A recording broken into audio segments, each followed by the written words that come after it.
আপনি উদম গায়ে নাচবেন নাকি কাপড় পরে নাচবেন, আপনি বউকে নাচাবেন নাকি আপনি নিজে নাচবেন, তাতে কোনো সমস্যা নেই। সমস্যাটা হচ্ছে আপনি কোন জায়গা থেকে এই কাজগুলো করে যাচ্ছেন। আপনার পেশা, আপনার ব্যক্তিত্ব, আপনার সামাজিকতা, আপনার দায়বদ্ধতা, সেই কাজের সাথে আপনার এই কাজের মিল আছে কিনা। আমরা ফেসবুকে ইনকাম করতে গিয়ে আমাদের সমস্ত দায়বদ্ধতা, আমাদের ব্যক্তিত্ব সবগুলোকে জলাঞ্জলি দিয়ে যাচ্ছি, যেটা আমাদের মানবতার সাথে, মানব ইতিহাসের সাথে, মানব সভ্যতার সাথেই সাংঘর্ষিক। ডাক্তার নাচতেছে, শিক্ষক নাচতেছে, ইঞ্জিনিয়ার নাচতেছে, যে যা ইচ্ছা তাই করে যাচ্ছে, যে কাজগুলো তাদের এই প্রফেশনের সাথে কোনোভাবেই মানানসই না। যে যে কাজের যার যেটা সামাজিক অবস্থান সে সেটা করুক, তাতে কোনো সমস্যা নাই, সমাজের অসামঞ্জস্যতা আসবে না।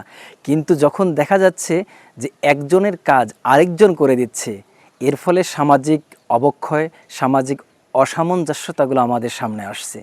সো এগুলোর থেকে আমাদের মুক্তি নিতেই হবে। এই কাজগুলো আমাদের কি করতে হবে?